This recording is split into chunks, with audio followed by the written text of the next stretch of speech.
Bismillahirrahmanirrahim. Assalamualaikum warahmatullahi wabarakatuh.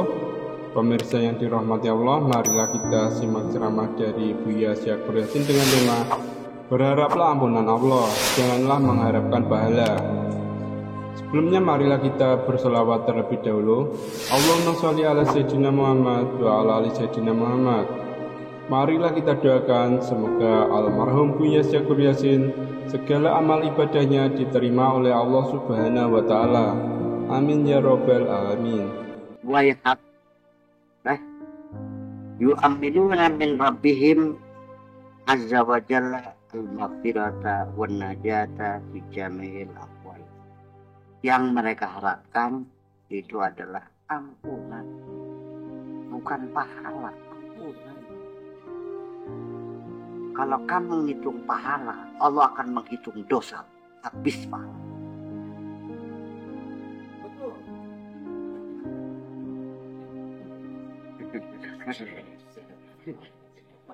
Paham. Ya, akhirnya entah, ayo, Prof. Anda bawa daftar pahala 1000 lembar.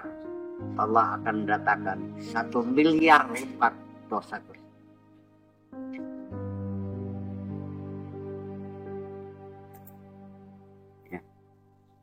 Ya. Wan najat, dan selamat fi jamil ahwal. Hadza himmatuhum. Itulah cita-cita mereka. Itulah dambaan mereka, mendapat ampunan dan diberi keselamatan. Kan indah jadinya. Orang kalau cerita pahala itu gesang. Dan juga nggak layak ya untuk dia santri seperti tinggal yang sudah rambutnya putih, jenggotnya putih kayak para anak, masih ribut pahala aja. Memang waktu kecil ibumu dalam mendidik sering mengiming-imingi dengan materi. Kalau lulus nanti uang jajannya 5.000. Kalau disuruh ke pasar belanja, pulangnya susupnya nih buat kamunya, kan gitu. Jadi selama ini kan kita mengharapkan disuruh oleh orang tua kan karena dapat imbalan, betul nggak? Nah sekarang sudah dewasa, sudah berumah tangga, ketika disuruh ibumu, apakah ada harapan imbalan itu? Layakkah Anda minta imbalan dari ibumu ketika diminta sesuatu?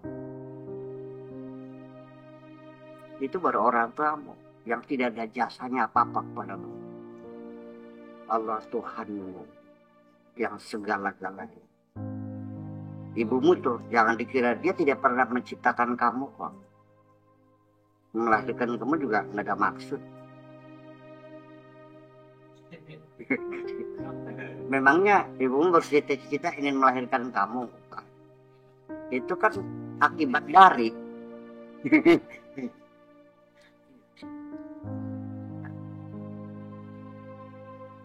Hanya Allah menitipkan kamu lahir melalui perut ibumu, itu aja kok masalah. Yang ngasih makan Allah, yang ngasih hidup Allah semuanya. Kok kenapa disuruh Allah kok masih mengharapkan imbalan lagi?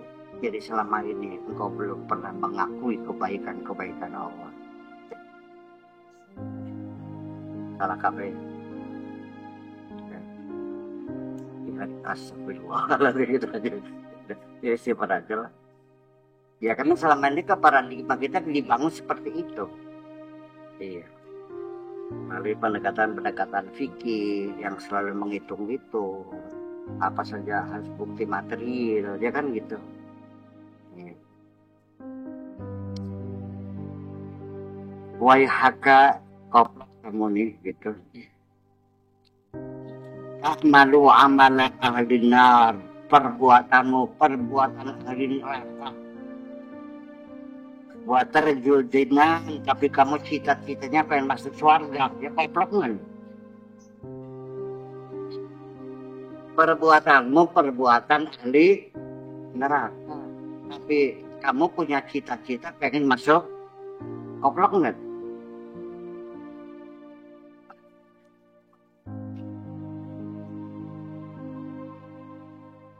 fa anta tami'un bi ghairi mawdi'it tam'i.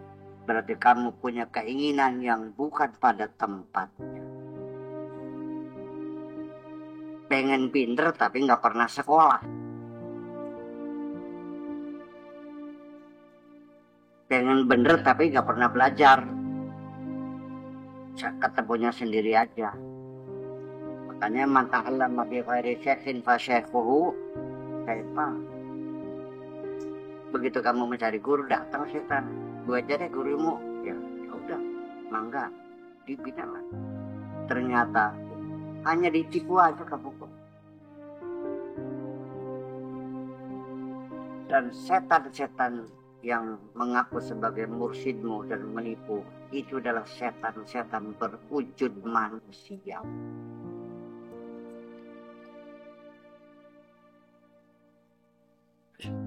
Setan berbentuk jin hanya berbisik di hatimu. Tapi yang bisa tipu kamu, yang menjerumuskan kamu adalah setan-setan yang berbentuk manusia. Yaitu yang sudah bersekutu dengan setan. Namanya setan manusia.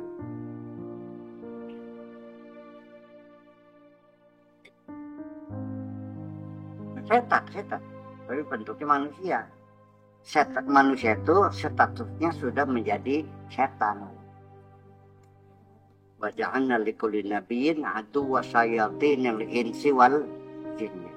Setiap nabi Allah bikin setan-setan yang berbentuk manusia dan setan-setan yang berbentuk jin. Ya, yang lemparin nabi, yang meracun nabi, itu kan setan semuanya. Itu manusia. Di samping setannya berbentuk jin juga terus berbisik. Ya, karena Allah sayang ya dilindungi kan gitu.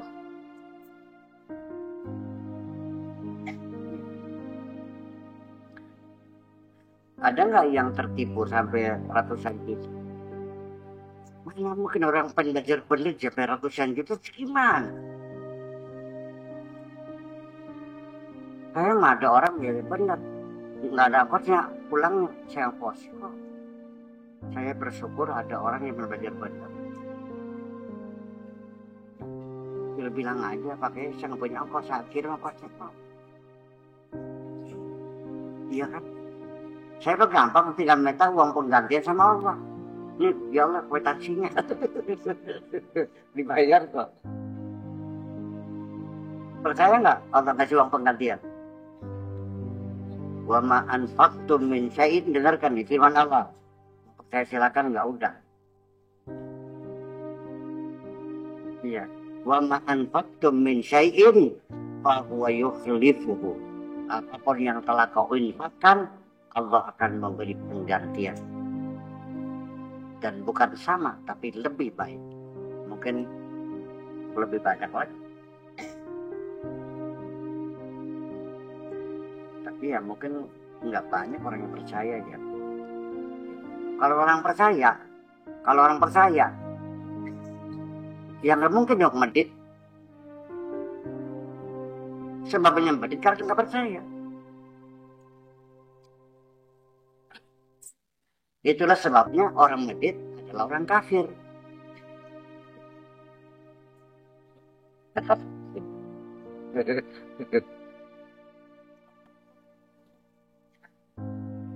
Jangan ragu-ragu. Saya punya alasan, punya dalil. Pengen tahu nggak? Orang medit itu kafir. Alladzina yabkhulun.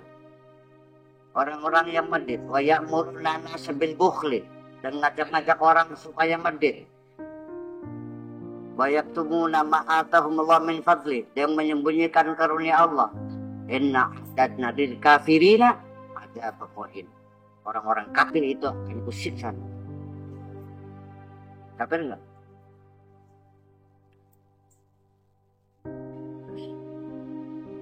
Namanya satu butik Yaman. Menanyakan tentang manusia itu di Al-Quran itu ada yang menggunakan dengan al-insan kata-katanya, ada basyar dan ada nas. Sisi yang berbeda dari tiga kata itu apa? Wal asri innal insana. Ada nas, ada basyar dan ada insan. Dari sisi apa perbedaannya dari kata-kata tiga itu? Ya, kalau dalam ilmu logika mah ada jenis sam, ada jenis qorib, ada al-fasal, ada manusia makhluk bukan?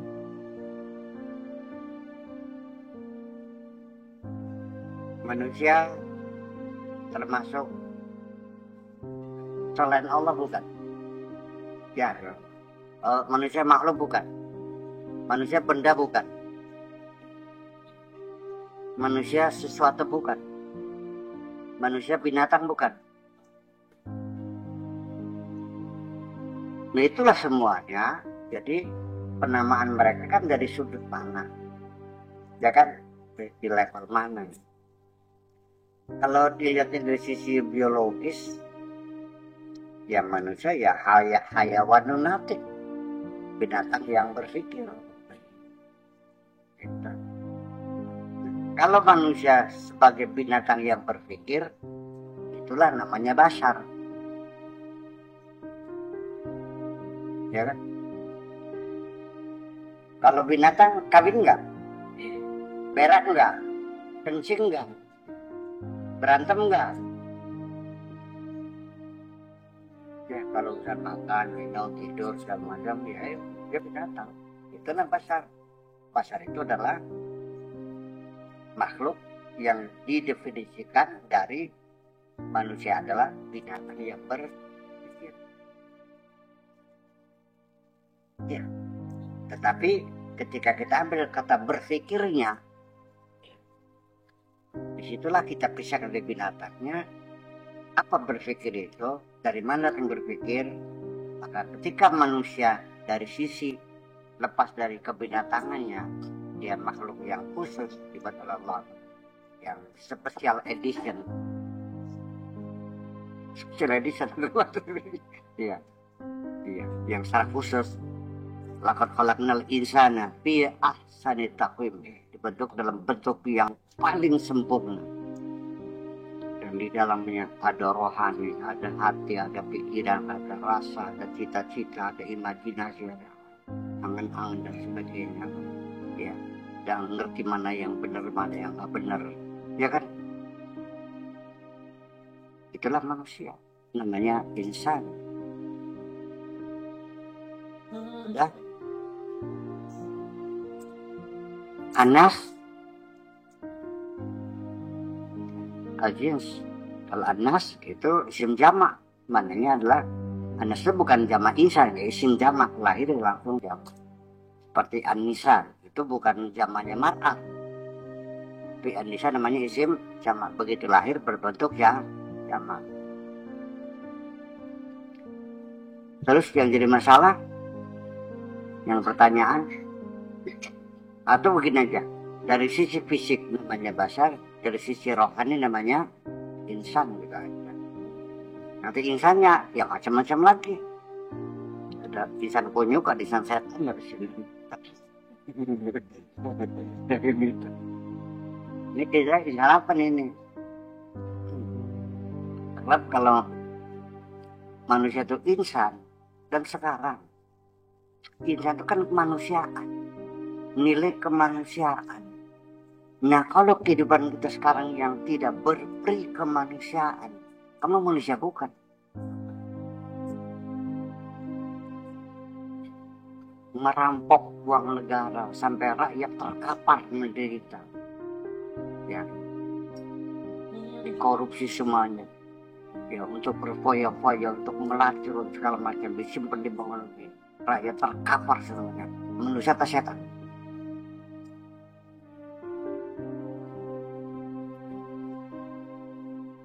Itulah setan.